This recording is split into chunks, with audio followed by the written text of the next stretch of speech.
damos gracias por este tiempo, gracias porque en esta mañana nos permites estar aquí para escuchar tu palabra, para poder alabarte, para poder adorarte y porque tú siempre eres fiel, Señor, a nuestras vidas. Padre, te pido que seas tú el que hable a través de mi vida, que quites todo lo que haya de Agustín, que haya más y más de ti en mi vida y menos de mí, Señor. Te lo pido en el nombre de Cristo Jesús. Amén.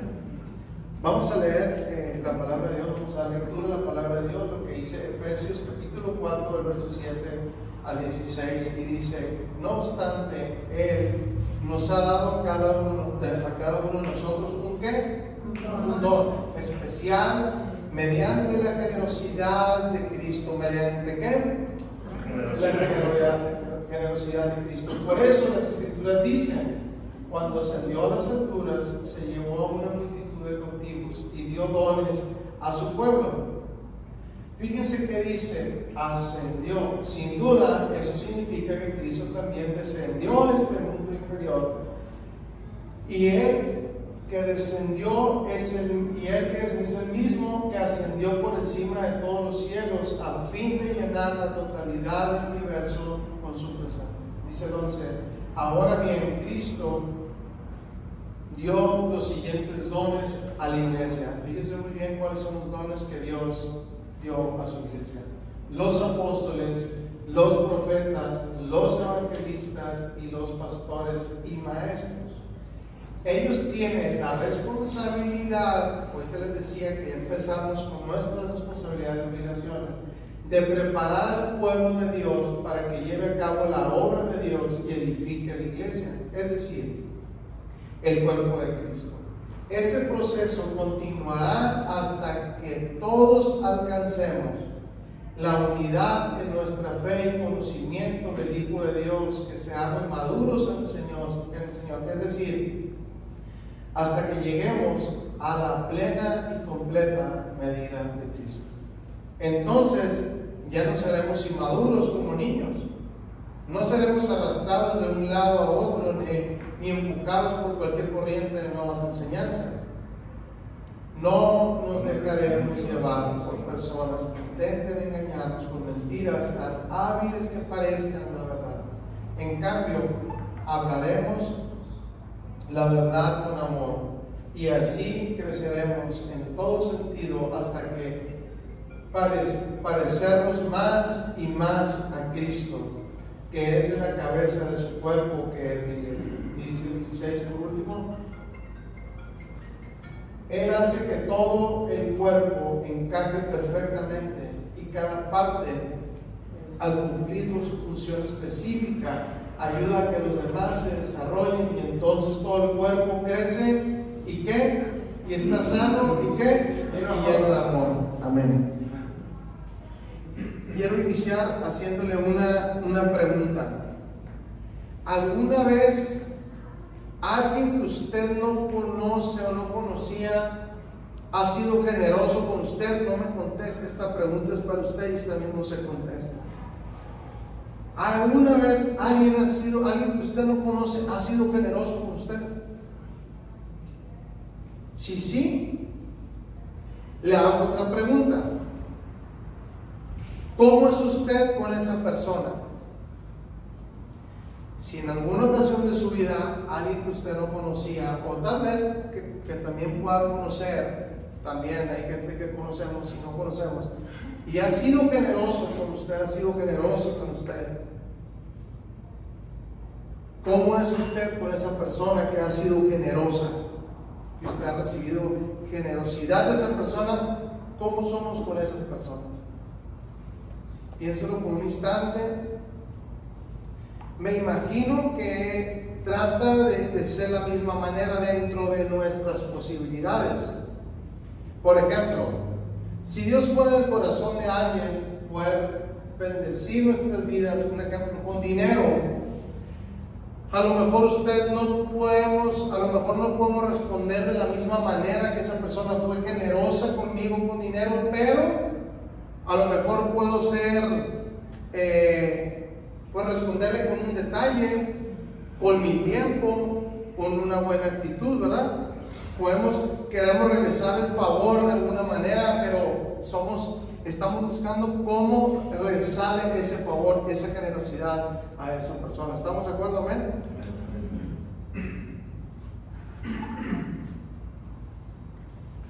Quisiera que juntos camináramos en algunos versos de esta porción que acabamos de leer y que me acompañen para irnos rapidito y podemos ir rápido a nuestras casas. Fíjese lo que dice el verso 1 del capítulo que estamos leyendo. Dice,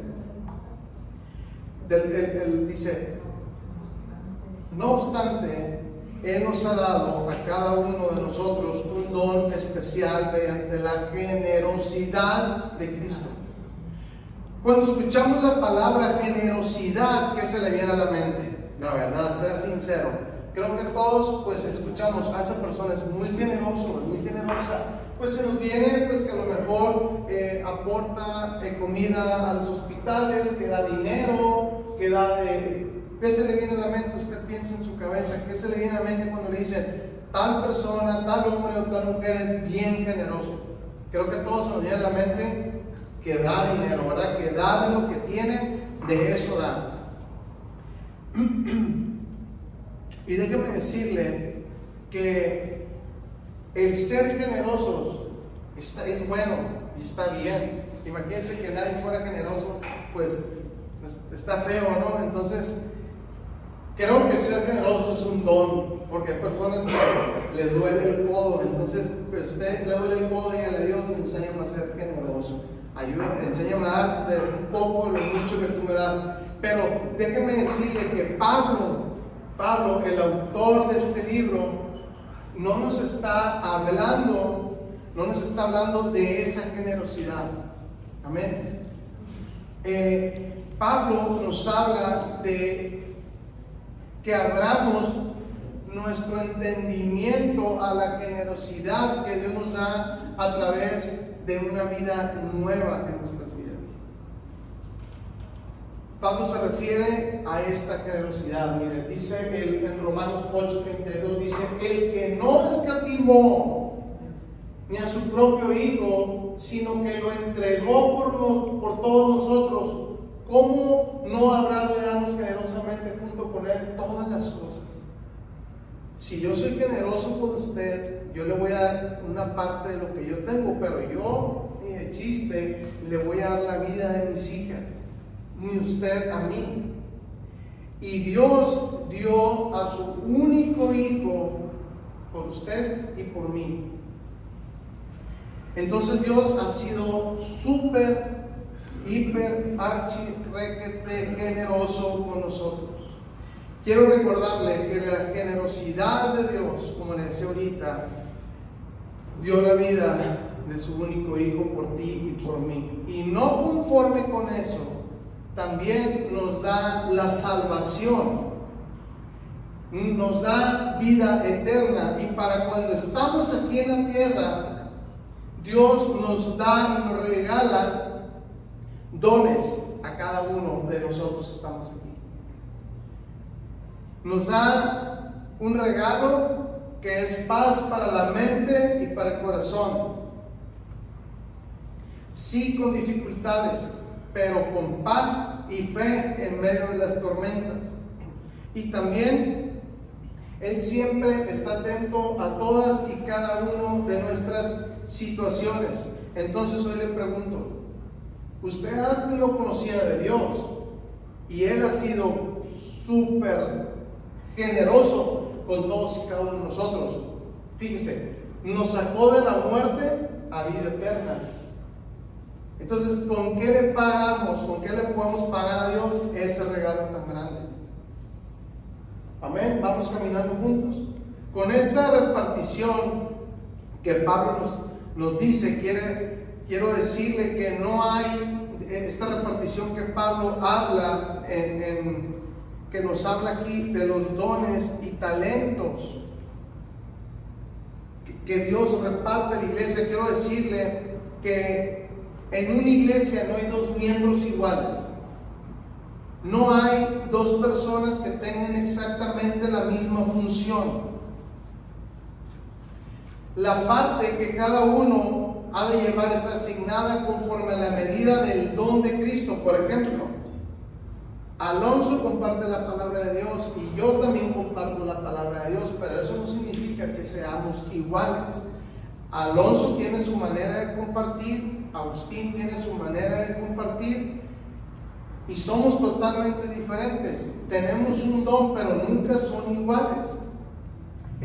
Siempre Dios da una esencia especial a la vida de todos y cada uno de nosotros. Así es que si usted es de las personas que reniega, que dice, es que a mí no me gusta cómo comparte Agustín, a mí no me gusta cómo comparte Alonso, déjeme decirle que usted está renegando en contra de Dios, porque el que esté aquí yo parado, el que esté Alonso aquí parado, no es porque alguien nos diga tú vas a estar parado ahí, es porque Dios nos tiene aquí. Por su pura gracia y misericordia podemos estar aquí compartiendo la palabra de Dios a la vida de todos y cada uno de ustedes. Dios a través de nosotros. Amén. Dice el verso 11: ahora bien, Cristo dio los siguientes dones a la iglesia. Dice: los apóstoles, los profetas, los evangelistas y los pastores y maestros. Podemos ver claramente los nombres de los dones en este versículo, y para sorpresa de todos y todos nosotros vemos que se trata de personas, no de dotes ni de talentos naturales. ¿Cómo dice? Dice, Cristo dio a quienes, a los pastores, a los profetas, a los maestros, a los evangelistas.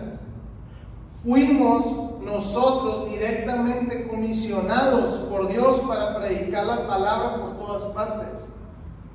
Vamos a definir cada uno de ellos. Apóstoles, fíjese muy bien, se los voy a mencionar, y si usted en alguno de ellos dice, como que yo me identifico con ese, entonces usted cuando salga de aquí la semana, Dios, soy maestro, o soy profeta, o soy evangelista, o soy pastor. Y Dios tiene que ir confirmando cuál es su don en la iglesia.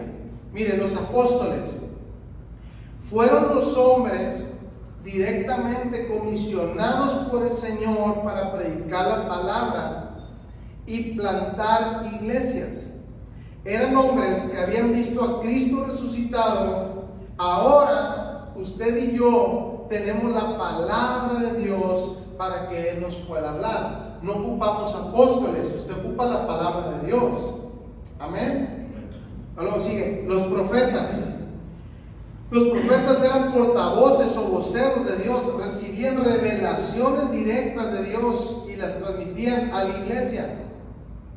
Lo que ellos decían era de parte del Espíritu Santo y era palabra de Dios, no cosas de ellos. Todo 100% conforme a la palabra de Dios. Y pongan mucha atención a esto, por favor. Hoy en la actualidad, si usted escucha que el apóstol, el profeta, ya no hay apóstoles ni profetas, amada iglesia. El ministerio de los apóstoles y de los profetas terminó cuando quedó echado el fundamento de la iglesia y cuando se completó el canon en el Nuevo Testamento. O sea, después de que se escribió la Biblia, antes de que se terminara de escribir la Biblia, de revelar Dios a los apóstoles y profetas, la palabra de Dios, Dios usaba sus vidas. Pero usted y yo no ocupamos profetas ni apóstoles. Ocupa ir día con día a meditar en la palabra de Dios, y ahí es donde Dios habla en nuestras vidas. Amén. Pongo mucha atención a esto, por favor. Por ejemplo, los domingos, por ejemplo, hoy, este día, yo lo único que puedo hacer es recordarle lo que ya está escrito en la palabra de Dios. Yo no le estoy diciendo nada nuevo. Oiga, les voy a decir algo que Dios me mostró y me reveló. Yo estoy hablando de Efesios y estoy sustentado en lo que Dios habló a través de Pablo. No son cosas mías, y si usted tiene dudas, al final diga, ay Agustín, a ver, esto no dice la palabra. Entonces, ahí me jalan las orejas. Pero, entonces, si usted quiere que Dios le hable, ahí es la palabra de Dios. Yo no le vengo a decir nada nuevo. Yo le vengo a recordar lo que está escrito en la palabra de Dios. Amén. Para algunas personas son cosas nuevas lo que escuchan los domingos. ¿Por qué? Número uno, porque pueden ser nuevos en el evangelio, pueden ser nuevos creyentes. Entonces, cuando ellos vienen y dicen, ¿cómo está eso? No lo entiendo, o nunca lo había escuchado. Claro, porque usted es un nuevo creyente, apenas está empezando a caminar en la palabra de Dios, y por eso se le puede hacer nuevo, no porque yo lo esté inventando. Y número dos, puede tener ya tiempo en iglesia, pero tristemente nunca medita en las escrituras. Entonces, porque usted viene y se siente y dice, ay, ¿eso cómo? ¿De dónde? Pues porque nunca lee la Biblia y ya tiene 5 años en iglesia, y usted cada que viene, ay, eso es nuevo para mí, y porque nunca lee las escrituras, nunca medita en la palabra de Dios. Pero todo lo que yo le pueda compartir a Alonso, cuando comparte Caleb, los que vienen y comparten aquí, es Dios a través de su Espíritu Santo, hablando lo que ya está escrito, iglesia. Aquí no hay cosas nuevas y el misterio. Aquí todo está escrito. ¿En dónde? En la palabra de Dios. Amén. Así es que usted no ocupa ningún profeta, iglesia. No ocupa ningún apóstol para que Dios le hable. Dios todos los días quiere recordarle sus promesas, sus pactos, todo lo que Él tiene para usted. Él lo quiere hablar a través de que usted medite en la palabra y lo busque en tiempos de oración. Si en algún momento, ponga atención a esto, Dios, por ejemplo, que venga Pepe o Chelsea aquí y digan, Iglesia Casa de Gracia, Dios me ha dado una palabra para esta iglesia, y ellos dicen esa palabra, y no por eso, sí, eso es, no, ok Pepe, ok Ches, perfecto, vamos a esperar a que Dios confirme a la iglesia, y vamos a estar orando a que Dios traiga paz y esa palabra se cumpla. Pues Dios puede traer alguna palabra, no sé, que alguien pueda llegar a mi vida y me diga, Agustín, fíjate que orando Dios me mostró, no sé, estás pasando por un tiempo difícil. Sí, espérate, pues así. Entonces, no son profetas, no son apóstoles, es algo que Dios pone en sus corazones para la iglesia, pero Dios tiene que confirmar en el corazón de la iglesia. Amén.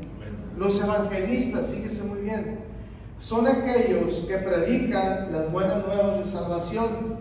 Dios los equipa para ganar a los perdidos para Cristo. Tienen una especial capacidad, fíjense muy bien los evangelistas, para diagnosticar la condición de un pecador. Esos que dicen, ¿cómo dicen? Sentí la mala vibra. No es mala vibra, es el discernimiento del Espíritu Santo en su vida, que Dios le está mostrando, mira, esta persona viene triste, viene con problemas, trae una depresión, trae unos broncones económicos. Entonces, así son los evangelistas, tienen una especial capacidad para diagnosticar la condición de un pecador, para sondear la conciencia, para responder de una manera prudente y en amor a objeciones, alentar por medio de la palabra y traerlos a los pies de Cristo. Y creo que el don de evangelista, todos como hijos de Dios, debemos de tener una partecita. Hay unos que lo tienen más desarrollado, los otros que lo tienen menos.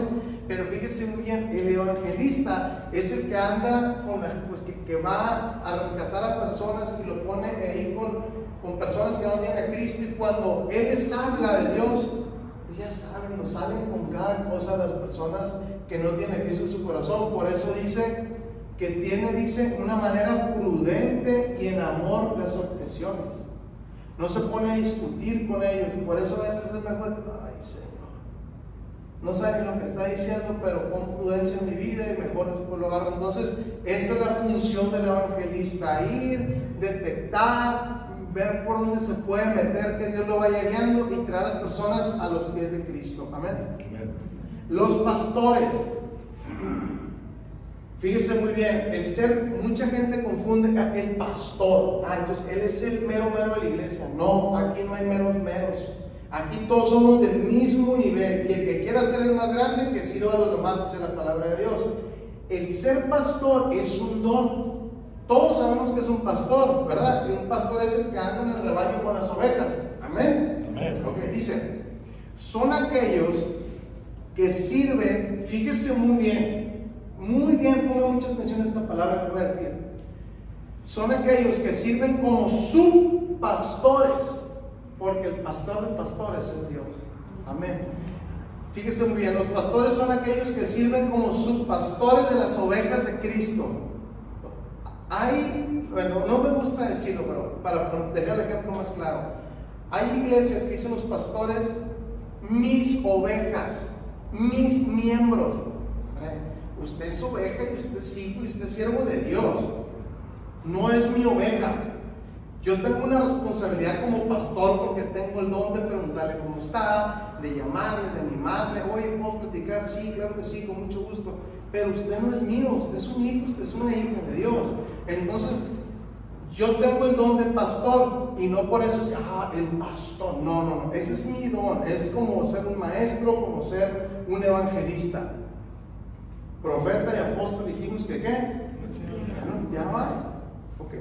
Entonces, ¿qué es las características de un pastor? Son aquellos que sirven como subpastores de las ovejas de Cristo, guiar y alimentar de la palabra a la iglesia. También tenemos que estar preparados para un sabio consejo, para corregir en amor, para ser pacientes, para animar y consolar. En la iglesia hay ancianos. Entre esos ancianos que gobiernan la iglesia dirigida por Dios, y entre ellos hay el don de pastores. Ok, vamos juntos. El pastor no es como el que está arriba en la pirámide. No, aquí no hay pirámides, aquí todos somos parejitos. Y el que quiera ser el más grande aquí, sirva más a los demás, dice la palabra de Dios. Entonces, entre ellos hay pastores, pero no todos son pastores. No todos. Hay mucha gente que me dice, y yo no sé cómo tienes paciencia a esa persona. Pues no sé, pues es Dios el que obra en mi vida para poder tener paciencia y el poder tener 4, 5, 7 años de estar aconsejándole al demás el mismo tema. Y es como si me lo platicaran por primera vez. No sé, pues no soy yo, entonces ese es un don. Entonces, ¿cómo voy a identificar un don? Que usted diga, pues mi don es el limpiar, no sé, por ejemplo, Moni tiene muy claro el llamado de maestro. Allá está con los niños, sola. ¿Cuánto tiene en casa desde su casa de Anita, Sandy? Casi 6, 7 años. Moni ya tiene 6, 7 años. ¿Usted cree que ese es un don o que son cosas de ella? Es un don, porque tú plebes, pura dinamita tiene Moni ahí. Y Moni cada domingo lo recibe con un amor. A veces me dice, no, ahora sí tuve que regañar a fulanito, perenganito, porque andaba brincando de mesa en mesa. Y digo, hombre, Moni, yo lo aviento por la ventana. Entonces no es mi don, porque no tengo esa paciencia. Pero hay gente que me dice, a veces llego y me dice Moni, oye, ¿cómo te fue en la plática con fulano? ¿Te acuerdas lo que nos platicó hace 6 años? Lo mismo. Yo ya sabía qué me iba a decir, cómo me lo iba a decir, me iba a echar la culpa a la esposa, ya sabía yo. Dijo, me dice, y no, ¿cómo?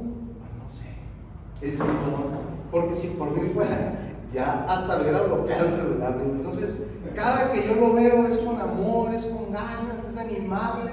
Entonces, si su don, que usted va a identificar es porque cada día que usted lo hace siente como si nunca lo hubiera hecho. Y tenemos que tener claro que lo hacemos para Dios. Y cuando tenemos claro eso, las cosas fluyen. Amén. Maestros, fíjese muy bien, si aquí usted no sabe si su don es de maestro, le va las características. Son personas debidamente capacitados para explicar lo que la Biblia dice, interpretar lo que significa y explicarlo a los corazones a los corazones de todos y cada uno de los miembros de la iglesia.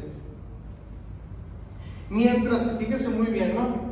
Mientras que el evangelista puede predicar un evangelio a partir de un pasaje sacado del contexto, al maestro trata de mostrar cómo el pasaje se ajusta al contexto perfectamente. El evangelista es más chicharachero, pues, porque el maestro va a dar la clase a los que ya conocen de Dios.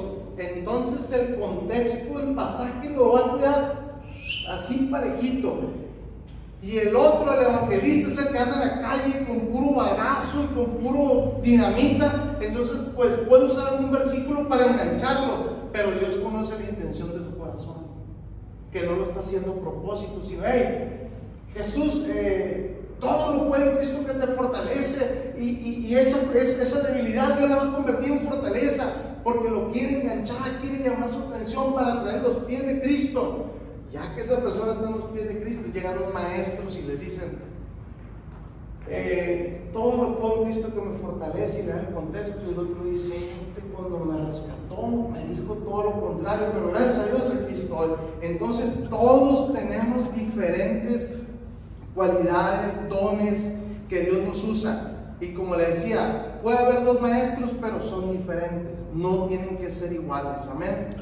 Vemos en el verso 11 como dice, fíjese muy bien, pastores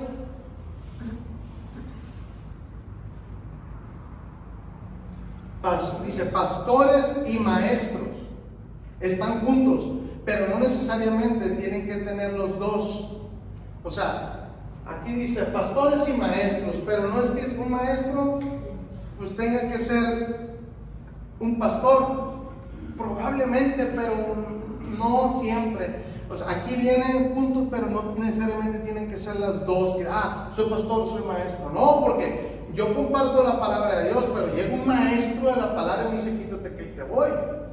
Pero a lo mejor a usted se le puede hacer aburrido, no es lo mismo, aunque estén juntos ahí. Amén. Una persona puede ser maestro sin tener el corazón de un pastor. Un maestro se pone y le dice la palabra, así como los jueves, Paul, Carmen y Anita, el curso que estamos llevando, y nos quedamos todos así, y esta persona habla de la palabra como si hablara de no sé, con una facilidad, pero a lo mejor esa persona tiene la paciencia para estar pastoreando sus ovejas. Entonces eso es lo que tenemos que tener claro de nuestro don. Amén.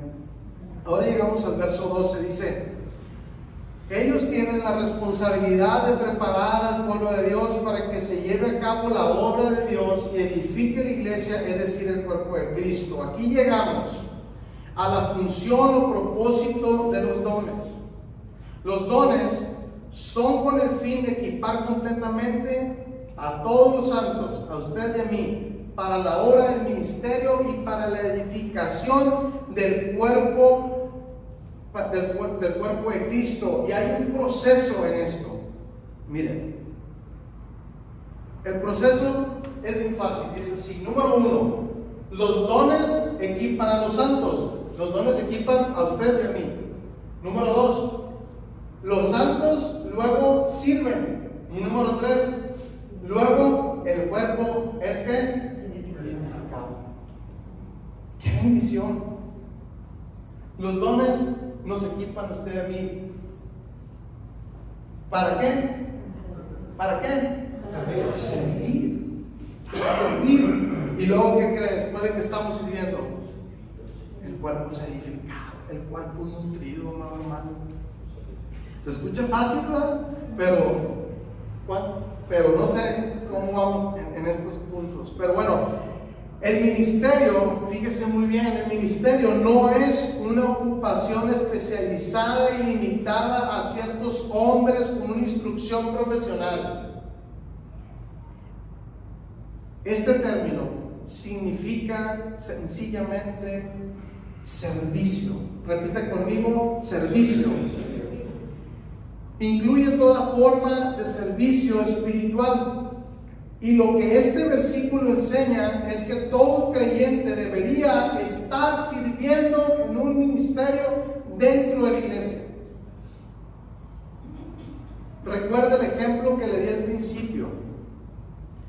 Dios ha sido tan, pero tan bondadoso con nosotros que lo menos que pudiéramos estar haciendo es que sirviendo a Dios, obedeciendo a Dios. Amén. Los dones, iglesia, son dados para perfeccionar o equipar a todos los cristianos para que puedan servir a Dios y para edificar el cuerpo de Cristo. Miren, cuando sus dones y los míos realmente están activos y trabajando para la gloria y honra de Dios, le mostraré cómo se ve la iglesia. Así. Cuando todos estamos sirviendo, así se ve la iglesia. Haga de cuenta que este circulito que está aquí, este puntito negro, ese círculo que está en medio representa, digamos, un maestro.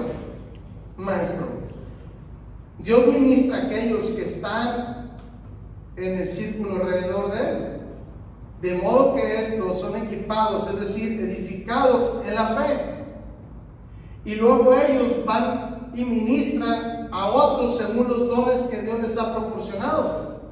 De esta manera, es la única manera que la iglesia pueda crecer y se expanda.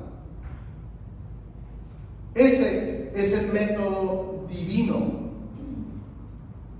de producir crecimiento en el cuerpo de Cristo, tanto en tamaño, que la verdad casi no nos importa por que la gente experimente una manera diferente de vivir y que conozcan de Cristo, a más que tener lleno aquí. Lo que más nos importa es el tamaño de su vida espiritual. Eso es lo que nos importa. Espero que con este ejemplo feo nos quede más claro que no todo depende de unos cuantos, de unos poquitos. No depende de mí. Depende de todos. No depende de Moni, no depende de Anita, no depende de mí, no depende de los de la alabanza. Depende de todos para que esto jale y funcione como debe ser. Dios quiere verlo chambear a todos. Amén. Así que le animo en amor y humildad que ore a Dios, amado hermano, amada hermana, y le muestre junto con los ancianos de la iglesia dónde debe estar sirviendo, en amor, en pasión y humildad. En el verso 13 responde la pregunta: ¿cuánto tiempo proseguirá este proceso de crecimiento? Dicho en otras palabras, ¿cuánto tiempo tengo que servir y seguir aprendiendo de Dios, su palabra? La respuesta es hasta que todos lleguemos a un estado de unidad en nuestra fe y conocimiento. Vamos a lograr esto cuando Dios lleve a su iglesia al hogar celestial. ¿Cuándo paro de servir a Agustín? Hasta que Dios te llame a su presencia. Y no sé qué chamba te tenga Dios allá en la vida eterna. Así es que usted goce en servir a Dios y no pare de servir a Dios. No pare, es lo mejor que podemos hacer y es lo menos que podemos hacer para el Rey, el Dios más generoso de generosos que hay y que existe y que va a existir. El mismo verso 13 dice: seamos maduros en el Señor. Repita conmigo: seamos maduros.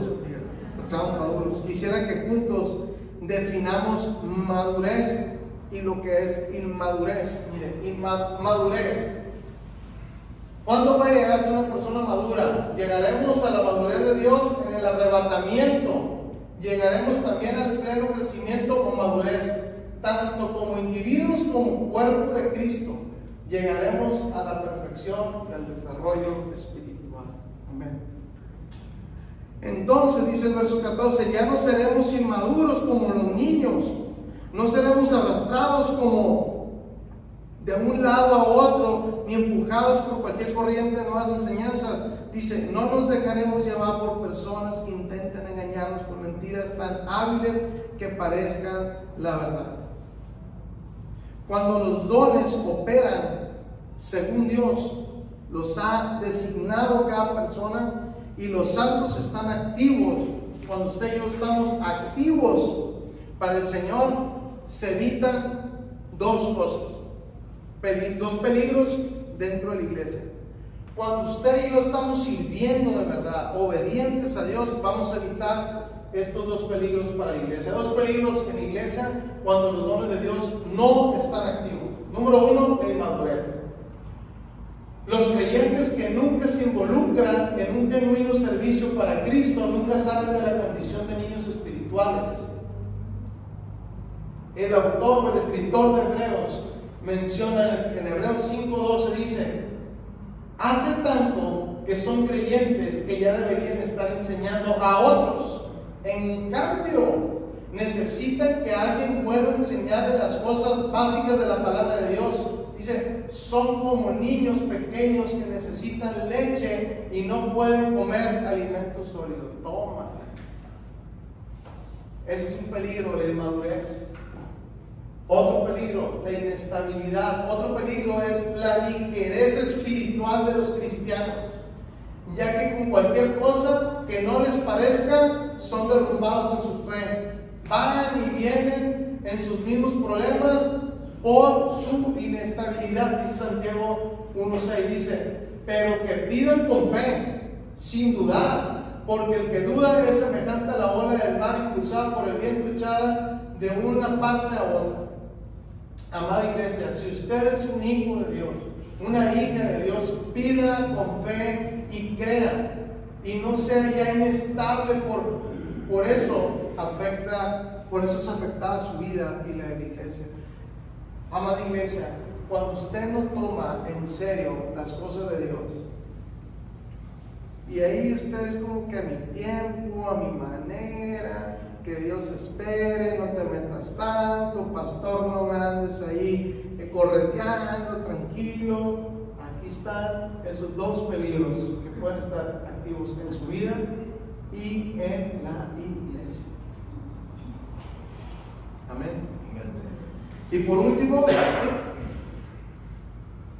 ya para terminar, quiero leer los versículos. En cambio, hablaremos la verdad con amor, y así creceremos en todo sentido hasta parecernos más y más a Cristo, quien es la cabeza del cuerpo, que es la iglesia. Dice el 16, Él hace que todo el cuerpo encaje perfectamente, y cada parte, al cumplir con su función específica, ayuda a que a los demás se desarrollen, y entonces todo el cuerpo crece, está sano y lleno de amor. Amén.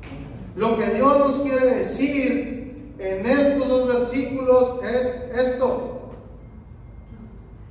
el proceso adecuado para el crecimiento en el cuerpo de Cristo son estos pasos.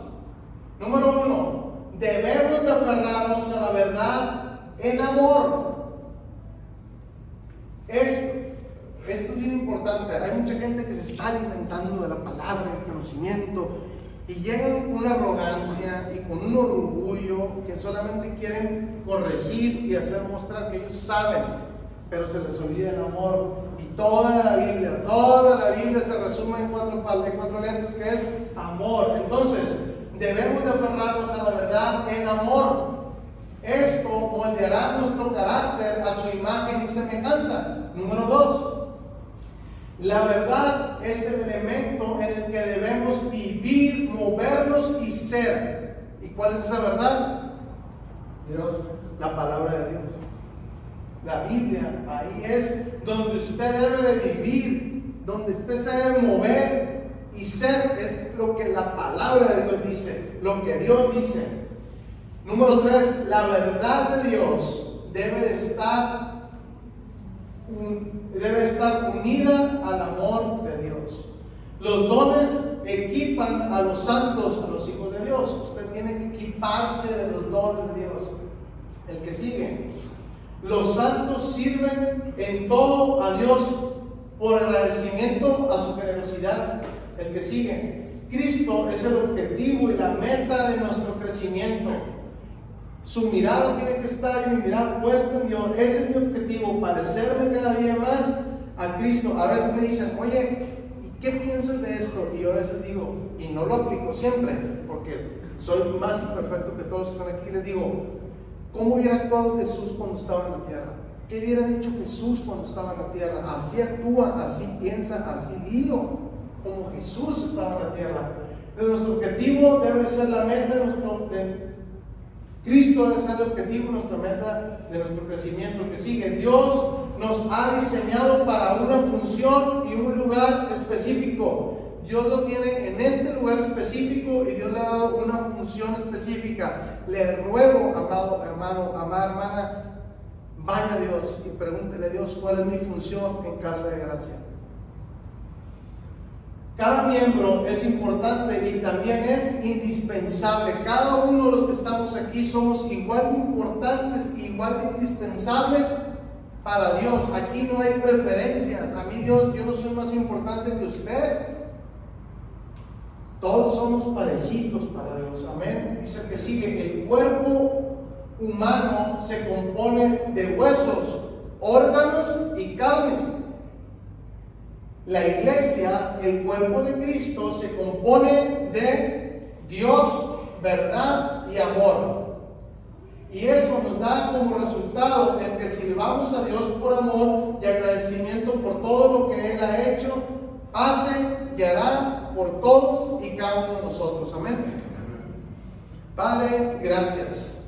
Gracias Dios por tu palabra. Gracias Padre porque tú nos recuerdas y nos animas a que tenemos que servirte, Señor. Servirte por agradecimiento por todo lo que tú has hecho, por todo lo que tú haces y por todo lo que harás por nuestras vidas, Dios. Padre, yo te pido con todo mi corazón hoy como iglesia, te pedimos que tú quites de nuestras vidas toda apatía, toda indiferencia, Señor, al ser obedientes al 100% y al servirte, Padre. Mientras estemos aquí en la tierra, Señor, permítenos servirte, dar lo mejor de nosotros a ti, Señor, porque tú siempre nos das lo mejor. Padre, qué bendición poder ver a Casa de Gracia con todos los dones y talentos que tú nos has dado, Señor, porque tú aquí a todos nos has dado dones y talentos, funcionando como una maquinita para darte la gloria y la honra a ti, para alcanzar a los perdidos, para llevar las buenas nuevas de salvación, para llevar esperanza, juntos caminando, Señor.